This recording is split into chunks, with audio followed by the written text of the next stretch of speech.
Você sabia que existia uma final do futebol brasileiro que teve uma virada tão histórica que foi chamada de a virada do século?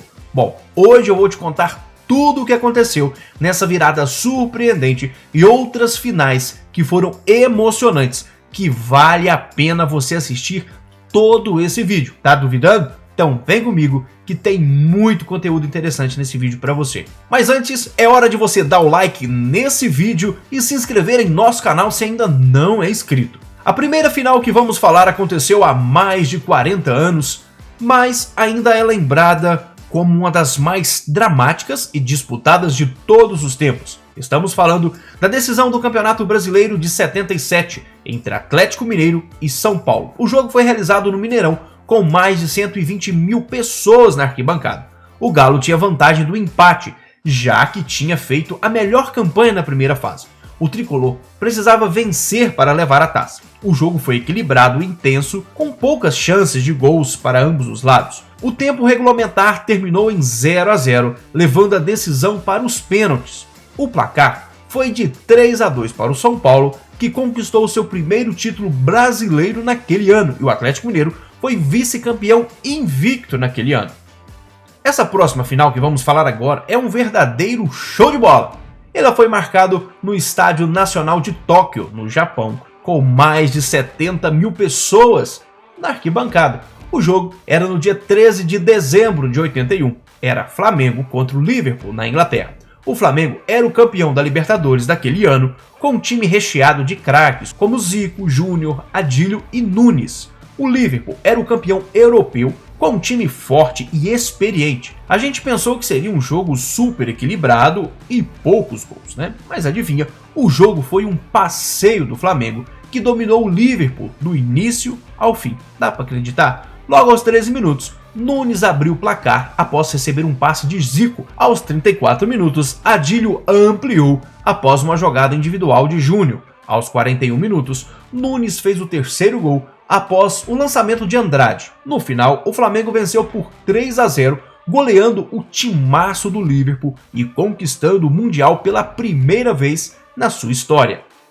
Bora falar da decisão da Libertadores de 2011. O jogo foi entre Santos e Peñarol. No primeiro jogo, o Santos tinha empatado por 0-0 na casa do Peñarol e precisava vencer em casa para ser campeão.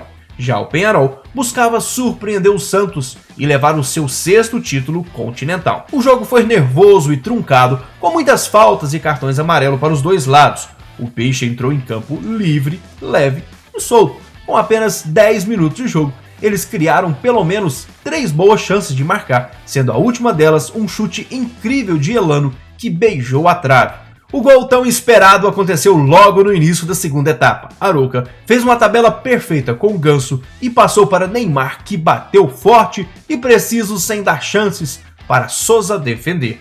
Foi um golaço. A verdade é que o Peñarol nunca conseguiu ameaçar o empate. Já o Santos aumentou sua vantagem com outro golaço. Danilo recebeu um belo passe de Elano na ponta direita, driblou a marcação e com sua perna canhota marcou um belo gol no cantinho. O único momento em que os uruguaios tiveram alguma reação foi quando Durval acabou cometendo um erro, marcando um gol contra. No final, esse placar de 2-1 até ficou barato para o Peñarol. Por incrível que pareça, Zé Eduardo desperdiçou 2 chances incríveis de gol e Neymar ainda acertou uma bola na trave. E foi assim que o Santos de Neymar conseguiu a tão sonhada Libertadores da América depois de várias décadas. No dia 20 de dezembro de 2000, o futebol presenciou uma das maiores viradas da história. Ela é chamada de simplesmente a virada do século, nesse jogo entre Palmeiras e Vasco. Paulistanos e cariocas já haviam se enfrentado 2 vezes, uma vitória para cada lado. O desempate foi marcado para o antigo Parque Antártica, em São Paulo. O Palmeiras e o Vasco contavam com elencos repletos de craques, prometendo um duelo emocionante. Por incrível que pareça, o jogo passou 35 minutos sem a bola na rede, até que o árbitro Márcio Rezende de Freitas marcou o primeiro pênalti da noite. Júnior Baiano colocou a mão na bola, Arce bateu com categoria de sempre e iniciou um atropelo palmeirense. Até o intervalo, o Vasco foi completamente dominado e o jogo terminou na primeira etapa por 3-0 a favor do Palmeiras em cima do Vasco.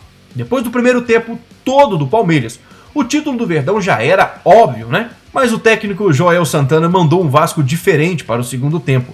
Então foi aí que, se na primeira etapa o Vasco foi dominado, na segunda etapa passou a dominar todo o segundo tempo. E tudo isso começou aos 13 minutos da segunda etapa. O árbitro marcou outro pênalti, dessa vez a favor dos vascaínos. E Romário balançou as redes. Minutos depois, outro pênalti e outro gol de Romário.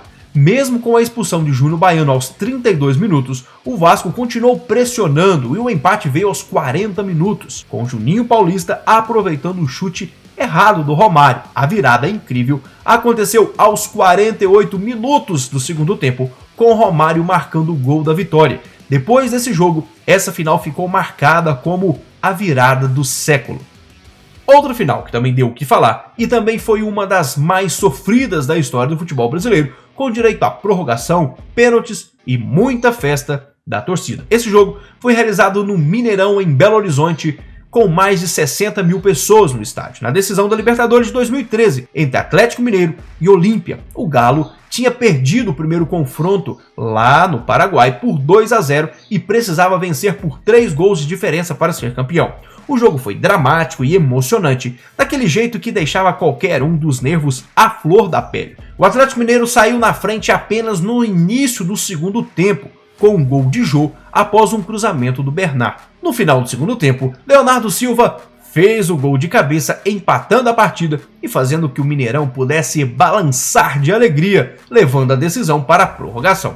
No tempo extra, nenhuma das equipes conseguiram marcar e a decisão foi para os pênaltis. E nos pênaltis, o placar final foi de 4-3 para o Galo, de Ronaldinho Gaúcho, que conquistou o seu primeiro título da Libertadores naquele ano de 2013.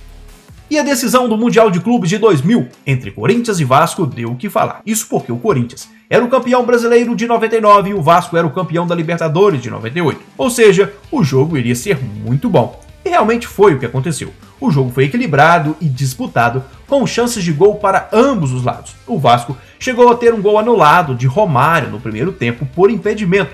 O Corinthians teve uma grande oportunidade com Edilson no segundo tempo, mas ele chutou para fora. A prorrogação também não teve gols, apesar da pressão do Vasco. A decisão foi para os pênaltis e deixa eu te contar, Dida estava inspirado naquele dia e chegou a defender as cobranças do Gilberto e Edmundo. Já o Corinthians acertou todas as suas penalidades, mas faltava uma, a última, a mais importante. E quem foi para a bola? Marcelinho Carioca. Ele correu para a bola, bateu com maestria no ângulo esquerdo de Elton, um golaço, um jogo inesquecível, um gol que deu ao Corinthians o primeiro título mundial. Essa final aqui vamos falar que começou muito antes de a bola rolar. As duas equipes lutavam por um lugar na Série A do Brasileiro. Era o último jogo do quadrangular final daquela Série B, na partida entre Náutico e Grêmio. O pré-jogo foi uma loucura. Carro de som e até fogos de artifício na frente do hotel tentaram atrapalhar a noite dos jogadores do Grêmio. No dia do jogo, o ônibus não conseguiu levar os jogadores para dentro do estádio. Então eles tiveram que ir a pé e foram alvo de provocações do torcedor do Náutico. Até mesmo entrar em campo era complicado. A porta do vestiário estava trancada e os policiais não permitiram que os jogadores aquecessem em campo por questão de segurança. As dificuldades não pararam por aí. O jogo em si foi marcado por muita violência, com muitas faltas, brigas e pouca qualidade técnica. Aos 31 minutos, houve uma falta dentro da área e o Náutico teve a chance de marcar um pênalti, mas acabou desperdiçando ao acertar a trave.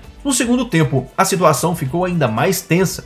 Um jogador do Grêmio foi expulso e aos 34 minutos o árbitro marcou um pênalti duvidoso em um lance em que a bola bateu no braço de um jogador do Grêmio, mas o braço estava junto ao corpo. Isso causou uma grande confusão, com 3 jogadores sendo expulsos e mais de 25 minutos de jogo paralisado. Para você ter uma ideia, o presidente do Grêmio, Paulo Odoni, chegou até mandar os jogadores do Grêmio sair de campo. No final, o Grêmio venceu a partida e garantiu o acesso à Série A daquele ano. E você, qual foi a final mais emocionante que você já viu? Comenta aqui embaixo. Curta o vídeo, se inscreva no canal. Aqui é o Emerich. Valeu, galera, e aquele abraço!